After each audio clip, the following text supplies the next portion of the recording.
Start है भाई। Clear है? आवाज आ रही है सभी को? नमस्कार साथियों, स्वागत है आप सभी का आपके अपने यूट्यूब चैनल सरकारी भारत में।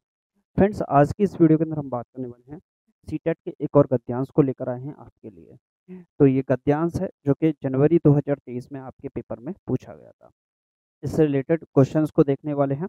और सीटेट यानी कि सेंट्रल टीचर एलिजिबिलिटी टेस्ट, केंद्रीय शिक्षक पात्रता परीक्षा, सीटेट के अंदर किस प्रकार के प्रश्नों को एग्जामिनेशन में पूछा जाता है उनके बारे में डिस्कशन करने वाले हैं। क्लियर है मेरे भाई? तो आप लोगों ने अभी तक चैनल को सब्सक्राइब नहीं किया है तो सबसे पहले तो चैनल को सब्सक्राइब कर लीजिएगा और इस वीडियो को अपने साथियों के साथ शेयर जरूर कर दीजिएगा ताकि उन सभी को इसका फायदा मिल सके। क्लियर है? तो गद्यांश सीटेट का जो आता है उसकी अपनी एक खास बात होती है। खास बात यह है कि जो भी इस गद्यांश के अंतर्गत लिखा होगा आपको उसे 100% ट्रू मानना है। ऐसा नहीं है कि आप अपना दिमाग लगाने लगे सर ऐसा होता है, ऐसा नहीं होता। जो भी बात लिखी हुई है चाहे सही लिखी है या गलत लिखी है आपको 100% ट्रू मान के चलनी है। क्लियर है मेरे भाई? तभी आप इसको सही कर पाएंगे। क्लियर है? तो चलिए आज के गद्यांश को देखते हैं और किस तरीके से करते हैं। बहुत सारे गद्यांश करा चुके हैं और क्लासेस आपकी कंटिन्यू रहेगी। गद्यांश है, दिए गए गद्यांश को ध्यानपूर्वक पढ़िए तथा पूछे गए प्रश्नों के लिए सबसे उपयुक्त विकल्प का चयन कीजिए। यानी कि ऑप्शंस आपके एक से ज्यादा सही हो सकते हैं लेकिन आपको वही आंसर चूज करना है जो कि सबसे ज्यादा सही हो। चलिए पढ़ते हैं। कहते हैं कि कुटिलता छोटी हो या बड़ी वह नैतिक पतन और चारित्रिक गिरावट की तरफ ही धकेलती है। देखिए यहाँ पर एक वर्ड दे रखा है कुटिलता, यहाँ से प्रश्न बनने की संभावना है। कहते हैं कि कुटिलता छोटी हो या बड़ी वह नैतिक पतन या चारित्रिक गिरावट की तरफ ही धकेलती है। आपसे प्रश्न पूछ सकता है नैतिक पतन और चारित्रिक गिरावट की तरफ कौन धकेलती है, तो वो कुटिलता धकेलती है, चाहे वो छोटी हो या बड़ी। तो यहाँ से पहली लाइन से एक प्रश्न बनने की संभावना है कुटिलता पर। क्लियर है? और वर्ड भी अच्छा अपना खास औदा रखता है। आगे है किसी भी अवगुण, अवगुण शब्द अच्छा है। किसी भी अवगुण को छोटा मान अपने अंदर बर्दाश्त करते रहना घातक है। कोई भी अवगुण है, किसी भी प्रकार का अवगुण है अपने अंदर बर्दाश्त करते रहना क्या है? घातक है। तो कोई भी अवगुण है वो घातक होता है।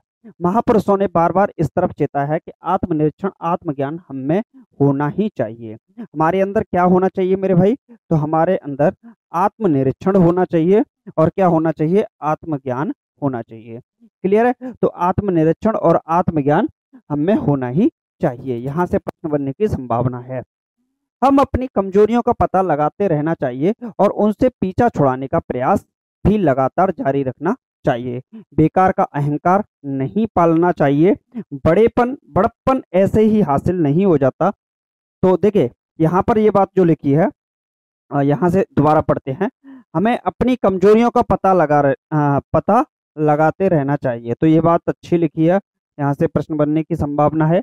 हमें अपनी कमजोरियों का पता लगाते रहना चाहिए और उनसे पीछा छुड़ाने का प्रयास भी लगातार जारी रखना चाहिए। यानी कि हमारे अंतर्गत जो भी कमजोरियां हैं, हमारे अंतः मन के द्वारा हमें जो पता चलता है कि हमारे अंतर्गत इस प्रकार की कमजोरियां हैं, तो उनका पता लगाते रहना चाहिए और उनसे पीछा छुड़ाने का हमें लगातार सतत रूप से प्रयास करता रहना चाहिए। बेकार का अहंकार नहीं पालना चाहिए। क्या नहीं पालना चाहिए? तो बेकार का अहंकार नहीं पालना चाहिए। बड़प्पन ऐसे ही हासिल नहीं हो जाता। एक साधारण इंसान असाधारण बनता ही तब है।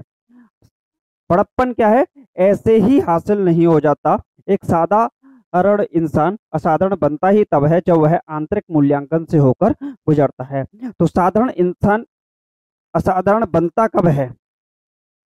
कब बनता है? जब वह आंतरिक मूल्यांकन से गुजरता है। तो प्रश्न बन सकता है कि साधारण इंसान असाधारण बनता कब है? जब वह आंतरिक मूल्यांकन से होकर गुजरता है और अपने आसपास हर किसी के लिए सहानुभूति और करुणा का भाव रखता है। यानी कि आपको साधारण से असाधारण इंसान बनना है तो आपको आंतरिक मूल्यांकन करते रहना चाहिए और सहानुभूति और करुणा का भाव आपको रखना चाहिए। सोच और संस्कार की गड़बड़ी हमें खुद अपनी तारीफ करने की ओर ले जाती है। ये भी बात अच्छी लिखी है। सोच और अहंकार की गड़बड़ी हमें खुद अपनी तारीफ करने की ओर ले जाती है। तो प्रश्न जो भी मैंने यहाँ पर टैग किए हैं वर्ड, इनसे प्रश्न बनने की संभावना रहती है। और देखिए यहाँ से ही 4-5 क्वेश्चन आपको डायरेक्टली मिल जाएंगे। क्लियर है? कुटिलता से, अवगुण से, आत्मज्ञान निरीक्षण से हमें अपनी कमजोरियों का पता लगाते रहना चाहिए, अहंकार नहीं पालना चाहिए, बड़प्पन ऐसे ही हासिल नहीं हो जाता, आंतरिक मूल्यांकन, सहानुभूति और करुणा, सोच और संस्कार की गड़बड़ी हमें खुद अपनी तारीफ की ओर ले जाती है। तो इस प्रकार के जो मैंने यहाँ पर टैग किए हैं, इनमें से कोई ना कोई प्रश्न आपकी बनने की संभावना है और प्रश्न यहाँ से बनता भी है। पहला प्रश्न आपकी स्क्रीन पर है, लगाइए इसका राइट आंसर क्या होगा। गद्यांश के आधार पर नैतिक पतन और चारित्रिक गिरावट का मुख्य कारण क्या है? मैंने पहली लाइन में ही इसको टैग कर दिया था, बता दिया था आपको हाईलाइट करके कि यहाँ से प्रश्न बनने की संभावना है। देखिए आलस्य, एक बात बताओ, गद्यांश में कहीं आलस्य के बारे में कुछ लिखा था? कहीं भी गद्यांश में आलस्य के बारे में लिखा था? आप अपना दिमाग लगाइए ही मत। मैं शुरुआत में ही बोल चुका था कि 100% आपको गद्यांश को ध्यान में रखना है। क्लियर है? तो आलस्य की बात कहीं थी नहीं, मूर्खता की बात कहीं गद्यांश में लिखी थी? नहीं लिखी थी। तो 2 ऑप्शन तो आपके ऐसे ही हो गए। अब 2 ऑप्शन बचे, 50-50% का आप यहाँ मैच भी कर सकते हो। कुटिलता की यहाँ पर बात की गई थी, कुटिलता छोटी हो या बड़ी, कहीं मैंने बताया था कि नहीं आपको? कुटिलता छोटी हो या बड़ी नैतिक पतन और चारित्रिक गिरावट का कारण बनती है। तो ये वाला जो ऑप्शन है बिल्कुल सही है। आत्मज्ञान, आत्मनिरीक्षण की बात गद्यांश में भी बीच में ही बोली गई थी, शुरुआत तो कुटिलता वाले वाक्य से ही हुई थी। तो यहाँ पर ये बात बिल्कुल सही होगी। क्लियर है मेरे भाई? कुटिलता क्या होता है? एक तरीके से बोल सकते हो कुटिलता को चालाकी। चालाक व्यक्ति आपके आसपास भी होंगे, बहुत सारे ऐसे स्टूडेंट होंगे जो अपनी तैयारी के बारे में कुछ भी नहीं बताते, किसी को नहीं बताते, बिल्कुल खामोशी से अपनी तैयारी करते हैं। तो हम कुटिलता तो नहीं बोल सकते, लेकिन हाँ कुटिलता का एक कारण तो बनता ही है। नेक्स्ट है, आत्मज्ञान तथा आत्मनिरीक्षण क्यों आवश्यक है? क्या कारण है कि आत्मज्ञान और आत्मनिरीक्षण आवश्यक है? इस बात को मैंने पहले ही हाईलाइट आपके लिए कर दिया था कि आत्मज्ञान और आत्मनिरीक्षण से प्रश्न बन सकता है। आत्मज्ञान और आत्मनिरीक्षण क्यों आवश्यक है? अपने गुणों का पता लगाने के लिए। बात तो ठीक लग रही है, क्योंकि जब तक आप अपनी कमजोरियों का पता नहीं लगाएंगे, मैंने वहां सेंटेंस को हाईलाइट किया था, वाक्य को हाईलाइट किया था कि जब तक आप अपनी कमजोरियों का पता नहीं लगाएंगे, आपके अंदर आत्मज्ञान और आत्मनिरीक्षण की भावना नहीं विकसित होगी। क्लियर है? और आपको आंतरिक मूल्यांकन सतत रूप से करते रहना चाहिए। क्लियर है? तो अपने गुणों का पता लगाने के लिए, बात तो ठीक लग रही है कहीं ना कहीं। अपने चरित्र का पता लगाने के लिए, एक बात बताओ, कहीं भी चरित्र के बारे में लिखा था? हाँ, पहला वाक्य लिखा था चारित्रिक गिरावट गिरावट और चारित्रिक गिरावट के बारे में लिखा था, पतन के बारे में लिखा था, जो कि संबंधित था किससे? आपकी कुटिलता से संबंधित था। लेकिन आत्मज्ञान आत्मनिरीक्षण से तो वो भी संबंधित नहीं था। तो आप क्या करोगे? ये भी गलत हो जाएगा। समाज में अपनी छवि का पता लगाने के लिए, एक बात बताओ, आप अपना दिमाग लगा क्यों रहे हो भाई? मैंने पहले ही बोला था, सीटेट की अपनी एक खुद की खास बात होती है कि जो भी वो गद्यांश देता है, उस गद्यांश के आधार पर आपको अपने प्रश्नों का उत्तर लगाना है। अपनी तरफ से कोई एफर्ट लगाने की कोशिश नहीं करनी है। समाज के बारे में कहीं गद्यांश में बोला गया था? नहीं बोला गया था। आपने क्यों अपना दिमाग लगाया? नहीं लगाना चाहिए था, क्योंकि यहाँ पर गलत हो जाएगा। अपनी कमजोरियों का पता लगाने के लिए, बात तो ये भी ठीक लग रही है। अब 2 ऑप्शन बचे आपके पास, 50% का यहाँ पर गेमिंग हो गई। आत्मज्ञान आत्मनिरीक्षण क्यों आवश्यक है? तो अपने गुणों का पता लगाने के लिए, बात तो ये भी ठीक है। अपनी कमजोरियों का पता लगाने के लिए, बात तो ये भी ठीक है। तो अब हम चलते हैं आपको दोबारा लेकर कहां पर? गद्यांश पर। यहां पर लिखा था कि आत्मज्ञान और आत्मनिरीक्षण और आत्मज्ञान हमें होना ही चाहिए। हमें अपनी कमजोरियों का पता लगाते रहना चाहिए। तो कहीं ना कहीं हम जो आंसर लगाएंगे वो कौन सा लगाएंगे? अब तो आपके दिमाग में क्लियर हो गया होगा कि हम अपना आंसर कौन सा लगाएंगे। ये तो दोनों गलत ही है। हम फर्स्ट लगा सकते हैं, लेकिन मेरे भाई, अगर फोर्थ नहीं होता तो फर्स्ट ऑप्शन आपका राइट आंसर हो जाता। अब तो यहाँ पर, क्योंकि गद्यांश में सबसे पहली लाइन ही लिखी थी, सबसे उपयुक्त विकल्प का चयन कीजिए, तो मेरे भाई सीटेट ने भी इसी को आंसर माना है। क्लियर है? अगर ये आंसर नहीं होता, तो आप फर्स्ट के साथ जा सकते थे, फिर वो सही हो जाता। तो आपका कौन सा आंसर होगा? फोर्थ ऑप्शन राइट आंसर हो जाएगा। क्लियर है मेरे भाई? चलिए, नेक्स्ट क्वेश्चन आपकी स्क्रीन पर है, लगाइए राइट आंसर क्या होगा। जब तक आत्मज्ञान, आत्मनिरीक्षण या आंतरिक मूल्यांकन आप नहीं करेंगे, जिन कैंडिडेट का पिछली बार में सीटेट का नहीं हो पाया था, इसका मतलब ये नहीं है कि वो नहीं कर पाएंगे, कर जाएंगे। बहुत आसान है, इतना ज्यादा टफ नहीं है, कर जाओगे आप। लेकिन आपको आंतरिक मूल्यांकन खुद से भी करना पड़ेगा। जब तक आप अपना आंतरिक मूल्यांकन नहीं करेंगे, आपको अपने फॉल्ट्स का पता नहीं चल पाएगा। क्लियर है मेरे भाई? तो दीक्षित सर की क्लास लेते रहिए, प्लेलिस्ट का फायदा उठाते रहिए, 100% क्लियर हो जाएगा। चलिए, नेक्स्ट क्वेश्चन है, एक साधारण इंसान कब असाधारण बनता है? देखिए, मैंने जब भी ये आया था साधारण से असाधारण बनने की बात, तो मैंने उसको हाईलाइट पहले ही कर दिया था, मुझे पता था प्रश्न बनेगा। साधारण इंसान कब असाधारण बनता है? बताइए कब बनता है? जब वह असाधारण कार्य करता है। क्या कार्य के बारे में कुछ बात लिखी थी? कुछ ऐसा तो नहीं लिखा था। जब उसे लोग पूजने लगते हैं, एक बात बताओ, अपना दिमाग क्यों लगा रहे हो भाई? गद्यांश में पूजने की बात कहीं की गई थी? नहीं की गई थी, तो अपना दिमाग लगाने की जरूरत नहीं है। जब उसमें असाधारण बल आ जाता है, कहीं बल की बात की गई थी? कहीं बल की बात की गई थी? तो आप गद्यांश को देखिए, आप अपना आंसर वैसे ही निपटा दोगे। ना पूजन की बात की है, ना बल की बात की है, ना कार्य की बात की है, तीनों गद्यांश में। आप अपना दिमाग क्यों लगा रहे हो? पढ़ने की जरूरत ही नहीं, सेकंड ऑप्शन राइट आंसर हो जाएगा। तो ये तरीका होता है गद्यांश को टैकल करने का। पढ़ लेते हैं फिर भी। जब वह स्वयं का आंतरिक मूल्यांकन करता है। अरे सीटेट तभी क्वालिफाई हो पाएगा जब आप अपना आंतरिक मूल्यांकन करेंगे और कहीं ना कहीं चीजों को देखोगे मेरे भाई। क्लियर है? तो सेकंड ऑप्शन आपका राइट आंसर हो जाएगा। अब इससे ज्यादा सरल कहा हो सकता है? आप लोग कहते हो गद्यांश नहीं होता सॉल्व, देख लो कैसे आराम से हो रहा है। सोच और संस्कार की गड़बड़ी से क्या होता है? ये जो गद्यांश में बात लिखी थी, कहाँ लिखी थी? सबसे अंतिम जो वाक्य लिखा था वो लिखा था। सोच और संस्कार की गड़बड़ी से क्या होता है? आत्म प्रशंसा का भाव आ जाता है, आत्म मंथन का भाव आ जाता है, आत्म ज्ञान प्राप्त होता है, आत्मनिरीक्षण का भाव आ जाता है। तो मैं एक बार आपको वापस लेके चलता हूँ उस अंतिम लाइन की ओर। आखिरकार वो लाइन लिखी क्या थी? यहां पर अगर आप देखोगे, सोच और संस्कार की गड़बड़ी से हमें खुद अपनी तारीफ करने की ओर ले जाती है। किसकी ओर ले जाती है? तारीफ। तारीफ को क्या बोल सकते हो मेरे भाई? तो तारीफ को ही आप बोल सकते हो प्रशंसा। क्या बोल सकते हो? प्रशंसा आप बोल सकते हो। तो इसका पर्यायवाची होगा। बस उसने पर्यायवाची बनाकर और आपसे प्रश्न पूछ लिया, यानी कि एक ही प्रश्न में उसने क्या किया, दो चीजों को आपसे पूछ लिया।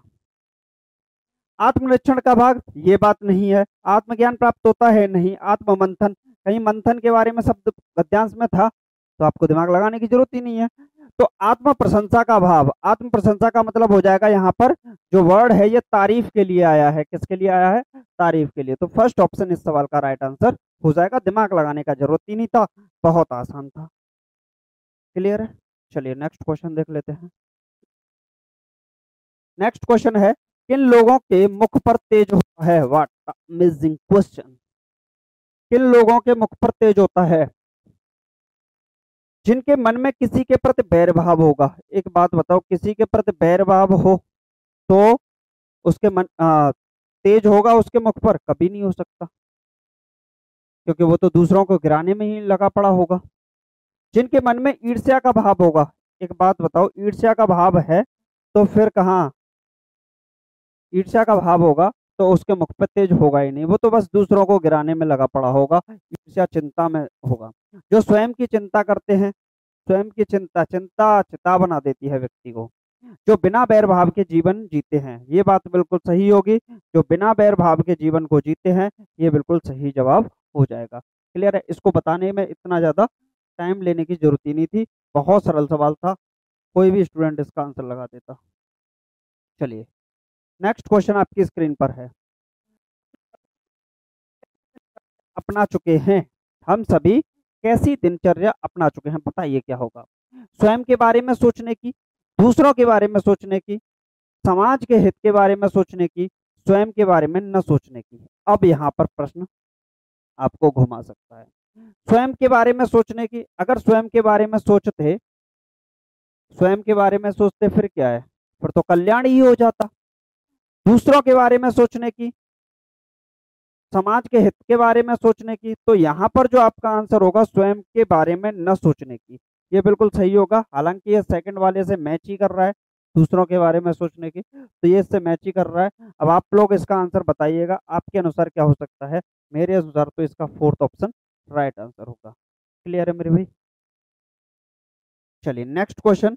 और ये जो प्रश्न है ये आपके एग्जामिनेशन में जब आया तो अच्छे अच्छों की इसने खटिया खड़ी कर दी। बताइए क्या होगा। निम्न शब्द समूह में से कौन सा समूह से भिन्न है? समूह से भिन्न कौन सा है बताइए। आधुनिकता, कुटिलता, अहंकार या आधुनिक? इस सवाल का आंसर कौन बताएगा? और जो बताएगा 101 रुपये का इनाम ले जाएगा। बताओ भाई, कमेंट बॉक्स में जरूर लिखिएगा इसका आंसर। देखते हैं कौन कौन लिखता है। वैसे तो आप लोग लिखते नहीं हो। निम्न शब्द समूह में कौन सा भिन्न है? देखिए हम लिख सकते हैं यहाँ पर आधुनिक, अहंकार, कुटिलता और आधुनिकता। मेरे भाई यहाँ पर हम लिख सकते हैं आधुनिक व्यक्ति। आधुनिक व्यक्ति, क्या इस बात को लिख सकते हैं? आधुनिक व्यक्ति लिख सकते हैं, क्योंकि आधुनिक व्यक्ति, आधुनिकता व्यक्ति तो नहीं लिख सकते, आधुनिक व्यक्ति लिख सकते हैं। यहाँ पर अगर हमें लिखना होगा तो हम क्या लिखेंगे? यहाँ पर जब हमें लिखना होगा तो हमें लिखना होगा अहंकारी व्यक्ति। व्यक्ति के साथ ही जोड़ देते हैं भाई, ठीक है। और यहाँ पर अगर हमें लिखना होगा तो यहाँ पर लिख सकते हैं हमारी कुटिलता। ऐसे लिख सकते हैं हमारी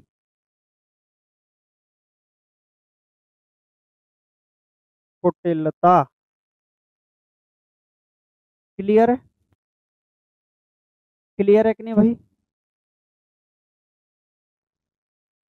कुटिल व्यक्ति बोल सकते हैं, कुटिलता तो नहीं बोल सकते। आधुनिकता तो यहाँ पर लिख सकते हो हमारी आधुनिकता।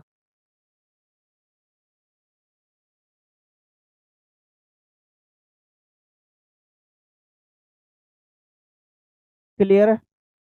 चलिए भाई बताइए, इतना समझ में आ रहा है? तो यहाँ पर अगर आप देखोगे अहंकार का यहाँ पर बन नहीं पा रहा है, अहंकारी बनेगा। आधुनिक व्यक्ति बन रहा है, यानी कि ये विशेषण है, ये तो बात पक्की हो गई। ये क्या है? विशेषण। आधुनिक व्यक्ति, तो आधुनिक क्या हो जाएगा आपका? विशेषण। अहंकारी होता है विशेषण, तो अहंकार तो विशेषण नहीं होगा। कुटिलता, हमारी कुटिलता, तो ये फिर नाउन के साथ जाएगा, यानी कि संज्ञा के साथ जाएगा।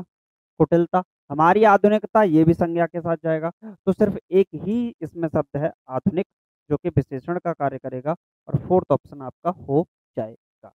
क्लियर है? पहचान आप वैसे नहीं सकते थे, सिर्फ इसी के आधार पर पहचान सकते हो, जो कि एक बेस्ट तरीका है। कभी भी आपको समस्या आए पहचानने में तो आप उसके, इंग्लिश में बोलते हैं ना, पार्ट्स ऑफ स्पीच कर दीजिए। तो मेरे भाई कहीं ना कहीं उनको तोड़ दीजिए, संज्ञा, सर्वनाम, विशेषण, क्रिया विशेषण के आधार पर, निपात के आधार पर कहीं ना कहीं आपको उत्तर मिल ही जाएगा। आंतरिक प्रत्यय है। देखिए प्रत्यय और उपसर्ग की बात करें तो यहाँ पर एक शब्द है आंतरिक। क्या है? आंतरिक। इसमें प्रत्यय क्या होगा, उपसर्ग क्या होगा? सबसे पहली बात आती है कि आंतरिक को हम लिख क्या सकते हैं, तो इसको लिख सकते हैं अंतर प्लस छोटा वाला ई आएगा और क आएगा, इक। क्या होगा? अंतर प्लस इक। अंतर में इक जुड़ेगा तब आंतरिक बन जाएगा।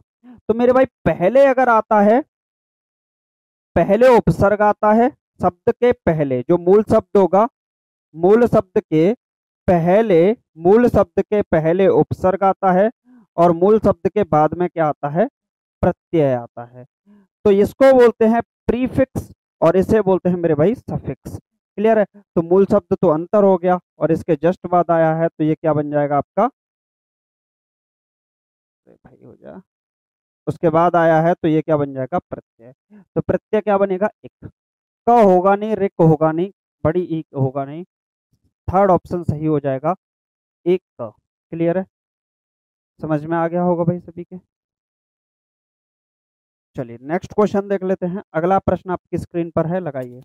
आत्मज्ञान हमें, हम में होना ही चाहिए, होना ही चाहिए। तो ही क्या होगा यहाँ पर? क्या ही क्या होगा? तो ही संज्ञा नहीं होगा, क्रिया नहीं होगा, योजक नहीं होगा, क्या होगा आपका? निपात होगा, यानी कि थर्ड ऑप्शन सही होगा। ही हो गया, भी हो गया, ये सब क्या होते हैं? निपात के कारण ही बनते हैं। ठीक है भाई, चलिए तो ये था आज का आपका गद्यांश। और इस गद्यांश में जो हमने प्रश्न किए वो कुल मिलाकर 10 प्रश्न किए। हर एग्जामिनेशन में सीटेट के या इससे अलग भी कोई एग्जाम हो तो ये मान लीजिए जो हिंदी का गद्यांश आता है उसको आपको 100% ट्रू मान के चलना है। अपना दिमाग लगाने की आपको आवश्यकता नहीं है। बहुत सरल सरल छोटे छोटे क्वेश्चंस पूछे जाते हैं जो कि गद्यांश से रिलेटेड ही होते हैं मेरे भाई। ठीक है, तो ये बात आप लोग समझ जाइए। क्लियर है? और चीज़ों को समझते रहिए, देखते रहिए, कहाँ किस जगह पे फॉल्ट हो रहा है उसको तोड़ने का प्रयास कीजिए। बहुत सारी चीज़ें ऐसी होती हैं जो हमें समझ में नहीं आते, बहुत सारे टॉपिक्स ऐसे होते हैं जो कि हमें समझ में नहीं आते, तो आपको कुछ नहीं करना है, उसका वीडियो सॉल्यूशन देखना है। एक बार नहीं आया, फिर उसी को रिपीट करके दोबारा से देखना है, फिर उसी को रिपीट करके 3 बार देखना है। कम से कम एक वीडियो सॉल्यूशन को 3 बार देखिए, तब भी समझ में ना आए तो किसी दूसरे टीचर को वहां पर सजेस्ट कीजिए और उसी टॉपिक को 3-4 बार फिर से कीजिए, देखते हैं कब तक नहीं आएगा। तो जैसे ही ऐसे टॉपिक्स आपको नहीं आते हैं, इस तरीके से अगर आप करते जाओगे तो कोई भी टॉपिक आपका नहीं बचेगा। क्लियर है मेरे भाई? बाकी आप लोगों के लिए प्लेलिस्ट अपडेट पर डे हो रही है, क्लासेस आपके लिए मिल रही हैं। 25 क्लास अब तक सीडीपी की हो चुकी हैं, आपने अभी तक नहीं देखी तो उनको देख लीजिएगा। जिस स्टूडेंट ने वो 25 क्लासेस देख ली, 30 आउट ऑफ 30 स्कोर आप लोग कर जाओगे। क्लियर है? तो ये डिपेंड करता है आपके ऊपर कि आप उनको ले रहे हैं या नहीं ले रहे हैं। बाकी आप लोगों ने अभी तक चैनल को सब्सक्राइब नहीं किया है तो सब्सक्राइब करके इस वीडियो को भी शेयर कर दीजिएगा। बाकी मिलते हैं नेक्स्ट वीडियो में किसी और टॉपिक के साथ। Thank you for watching this video.